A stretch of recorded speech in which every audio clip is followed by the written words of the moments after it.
तो hello home guard वाले जितने भी साथी हैं, ठीक है? उनके लिए यहाँ पे बहुत बड़ी खुशखबरी निकल के आ चुकी है। आपकी रनिंग की डेट यहाँ पे बिल्कुल क्लियर हो गई है, जी हाँ। और जितने भी लोग अपनी तैयारी को कर रहे थे, ठीक है? अब जो है समय आ चुका है अपनी धार देने का जो है अपनी रनिंग में, ठीक है? अब उसमें क्या है आपको यहाँ पे बहुत ज़्यादा थोड़ा-सा जो है फ़ोकस अपना बढ़ा देना है रनिंग की ओर और जितनी भी चीज़ें जो आपसे कमियाँ, जो गलतियाँ हो रही हैं, ठीक है? और जितने भी लोग इंजर हैं उनके लिए वीडियो रहने वाला है, तो प्लीज़ आखिर तक ज़रूर देखिएगा वीडियो को। बिल्कुल भी स्किप मत कीजिएगा, चैनल को सब्सक्राइब कर लीजिए, वीडियो को लाइक और शेयर कर दीजिए ज़्यादा से ज़्यादा। देखिए, यहाँ पे मैं बात कर रही हूँ होमगार्ड वालों की, ठीक है? तो होमगार्ड की जी हाँ, इस समय जो है नोटिस आपने एक देखा होगा सुबह से जो वायरल हो रहा है, उसके बारे में मैं आपको बताऊँगी कि उसमें जो डेट दी गई है, टाइमिंग जो दी गई है, ठीक है? आपकी होमगार्ड रनिंग की, तो क्या वो सच है? क्या वो सच नहीं है? क्या वो फेक हो सकती है? तो इन सब चीज़ों के बारे में हम यहाँ पे वीडियो में डिस्कस करने वाले हैं। तो चलिए बिना किसी देरी के यहाँ पे शुरू करते हैं। जी हाँ, आपकी जो है आपने सुबह से एक नोटिस देखा होगा। ये नोटिस जो है वो ऑफ़िशियली तो नहीं है, पर ये क्या हो रहा है डिस्ट्रिक्ट में इंटरनल जो है एक नोटिस नोटिस है जो कि वायरल हो रहा है। 8 तारीख से आपकी रनिंग यहाँ पे कन्फर्म जो है वो शुरू हो रही है 8 सितंबर से और इसके लिए जो है आपके जो जिले हैं, ठीक है? इनमें जो एसपी, डीएसपी जो पुलिस ऑफिसर्स होते हैं, उनको ये फॉरवर्ड किया गया था। तो उनकी तैयारियों के लिए ये चीज़ बोली गई है कि 8 तारीख से आपकी रनिंग शुरू हो रही है, ग्राउंड वगैरह को जो है मेंटेन करा जाए अच्छे से। इन सब चीज़ों के बारे में नोटिस है, ठीक है? और ये सारी चीज़ें जैसे चिप्स चिप्स मैनेजमेंट होता है, चिप मतलब जो चिप्स लगती हैं आपके पैरों में लगेगी, उन चिप्स को यहाँ कंपनी पर यहाँ पर कंपनी को टेंडर वगैरह निकालने होते हैं, तो वो सारी चीज़ें हैं। तो इस बारे में जो है आपकी इसलिए नोटिस को निकाला गया था। जी हाँ, नोटिस आपका बिल्कुल ऑथेंटिक है और ये जो है बिल्कुल कन्फर्म हो चुका है कि आपकी 8 सितंबर से जो है आपकी रनिंग शुरू हो रही है, ठीक है? डिस्ट्रिक्ट वाइज़ रनिंग होने वाली है। तो ये बिल्कुल आप तैयार हो जाइए जिनकी भी रनिंग है, ठीक है? और अपनी अच्छे से हेल्थ पे फ़ोकस कीजिए, डाइट वगैरह लीजिए और साथ ही साथ अपनी टाइमिंग को अब थोड़ा-सा जो है वो वीकली क्या करिए टेस्ट वगैरह वीक में 1-2 बार आप टाइमिंग लगा सकते हैं। अदरवाइज़ अभी वीक में 1 बार तो कम से कम लगा ही सकते हैं। उसके बाद लॉन्ग रनिंग पे फ़ोकस करिए, जिन बच्चों को इंजरी हो रही है, ठीक है? वो इंजरी पे थोड़ा-सा ध्यान दीजिए कि भाई उसकी आप सिकाई वगैरह कर लीजिए, ठीक है? और मूव वगैरह जो ट्यूब वगैरह रहते हैं उनको लगाइए। जिनको समस्या हो रही है पट्टी वगैरह बाँध करके रखिए। बाकी बहुत सारे बच्चे बोल रहे थे दीदी हमारी नी में जो है नी पेन हो रहा है या हमारा एंकल पेन हो रहा है। तो उनके लिए मैं बता दूँ कि आपको एंकल पेन से पहले पेन के लिए क्या है एंकल पेन मूवमेंट जो है एंकल मूवमेंट की कुछ एक्सरसाइज़ होती हैं आपको वो कंपल्सरी होती है रनिंग से पहले और रनिंग के बाद करना। अगर आप नहीं करते हैं तो उसमें कुछ निस्तनस वगैरह या कुछ मसल्स में क्रैम्प्स आ जाते हैं। इस वजह से आपको समस्याएँ होती हैं। तो इसका सबसे बड़ा रीज़न यही है कि आप एक्सरसाइज़ नहीं करते हो अच्छे से।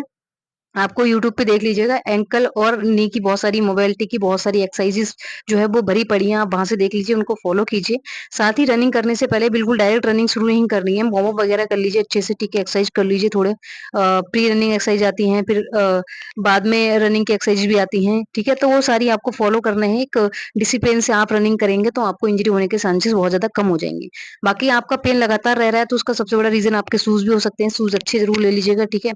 कोशिश कीजिएगा अच्छे से अच्छे शूज़ यहाँ पे जो है वो परचेज़ करने की और जिनकी जो सोल वगैरह है वो काफ़ी ठीक हो, ठीक है? और लाइट वेट हो शूज़ बहुत हेवी वगैरह ना हो और ये सारी चीज़ों पे आपको यहाँ पे फ़ोकस रखना है। और क्या है कि बाकी अपने डाइट वगैरह पे आपको फ़ोकस करना है। तो ये सारी चीज़ें आप ध्यान रखेंगे तो आपके यहाँ पे काफ़ी ज़्यादा इम्प्रूवमेंट हो जाएगा और जिन बच्चों को नी पेन हो रहा है, कंटिन्यू पेन हो रहा है तो उनको मैं एक चीज़ बता दूँ कि भई सबसे पहले आप अपने लिए नी सपोर्टर ज़रूर लीजिए, ठीक है? आपके साइज़ के हिसाब से मिल जाएँगे। आप जाकर के किसी भी मेडिकल स्टोर से ले सकते हैं और जिन भी बच्चों को एंकल पेन हो रहा है तो एंकल सपोर्टर्स भी आते हैं, ऑनलाइन ले लीजिए, ठीक है? या फिर किसी स्पोर्ट्स की जो दुकान होती है वहाँ पर जाकर के आप यहाँ पे परचेज़ कर सकते हैं और बहुत सारी चीज़ें आती हैं, ठीक है? और एक चीज़ और है कि आप जो है नंगे पैर रनिंग ना करें, रोड पे रनिंग ना करें। कोशिश करें कि आपके ज़िले में अगर आस-पास क्षेत्र में कोई ग्राउंड है जहाँ पे सिंथेटिक ग्राउंड है, ठीक है? प्लेग्राउंड तो वहाँ पर जाकर रनिंग करिए। अदरवाइज़ कच्चे में कोशिश कीजिए कच्चे में ही रनिंग करने की। कंटीन्यूअसली रोड पे रनिंग ना करें जिससे क्या होता है बहुत ज़्यादा प्रेशर बनता है आपके पैरों में, तो घुटनों में जो है दर्द होना लाज़मी है। बहुत ज़्यादा समस्याएँ जो हैं सामना करना पड़ सकता है आपको। इसलिए मैं आपको बता रही हूँ कि मेरे साथ भी प्रॉब्लम हुई है और इसलिए मैं आपको आगाह कर रही हूँ। साथ ही साथ जिन बच्चों के पेन हो रहा है, थाइस पेन हो रहा है, शिन पेन हो रहा है, तो आइस से जो है आप सिकाई कर सकते हैं बर्फ से धाग उसमें कपड़े में बाँध करके किसी भी कॉटन के और अच्छे से सिकाई कीजिए। आपको देखना 2-3 बार में ही रिलीफ मिल जाएगा, 3 बार कम से कम दिन में करिए और अगर बहुत ज़्यादा पेन है तो बिल्कुल प्रॉपर रेस्ट ले लीजिए, ठीक है? कोई दिक्कत नहीं है, रेस्ट से ही ये चीज़ सही होती है। अगर आप क्या करेंगे बहुत ज़्यादा जैसे पेन हो रहा है फिर आप चल रहे हैं, तो ऑलरेडी वहाँ की मसल्स या हड्डी जो है वीक हो चुकी है पेन की वजह से आप उस पे दबाव डाल रहे हैं, तो बहुत ज़्यादा क्रैम्प्स वगैरह आपको हो सकते हैं, समस्याएँ बढ़ सकती है आपके लिए। तो ये सारी चीज़ें जो है वो आपको अपनानी पड़ेंगी। साथ ही साथ अगर आपको लग रहा है पेन बहुत ज़्यादा हो रहा है, बहुत ज़्यादा समस्या हो रही है, आप डिमोटिवेट हो रहे हैं, तो किसी भी अच्छे फिजियोथेरेपिस्ट से मिलिए और फिजियोथेरेपी ले लीजिए, 2-4 दिन में ही आपको अच्छे से आराम मिल जाएगा। तो ये जो चीज़ें हैं वो आपको यहाँ पे करनी पड़ेंगी, वही फ़ॉलो अप करना पड़ेगा आपको इन चीज़ों को, और आप करेंगे तो डेफ़िनिटली आपको यहाँ पे बहुत ज़्यादा आराम मिलेगा। कमेंट सेक्शन में बहुत सारे बच्चे आते हैं, बोलते हैं दीदी आपने जो चीज़ें बताई थी वो बहुत ज़्यादा जो है इफ़ेक्टिव हैं और हमने करी है, मैं खुद मुझे इससे आराम मिला है। और एक चीज़ और है, मैं लास्ट में उन सब बच्चों के लिए बोलना चाहूँगी, उन सभी स्टूडेंट्स के लिए, एस्पिरेंट्स के लिए बोलना चाहूँगी कि जिनका यहाँ पे जो है टाइमिंग नहीं आ रही, तो टाइमिंग नहीं आ रही है इसका देखिए कोई ज़्यादा डिमोटिवेट होने की ज़रूरत नहीं है, आपको अपनी जो रनिंग है उसको कंटिन्यू बढ़ा दीजिए। और आपको क्या है जैसे क्या होता है स्पीड वर्कआउट वाली स्पीड रनिंग करने के लिए कुछ एक्सरसाइज होती हैं जो कि एवीसी हो गई, ए स्विच हो गई, बी स्विच हो गई, ठीक है? एवीसी एक्सरसाइज ज़्यादा से ज़्यादा करिए। तो इससे क्या होगा आपके पैर ओपन होंगे और आपकी देखना रनिंग में इम्प्रूवमेंट आएगा। साथ ही साथ आप जब रनिंग को फिनिश करें तो स्प्रिंट मारने की कोशिश करें।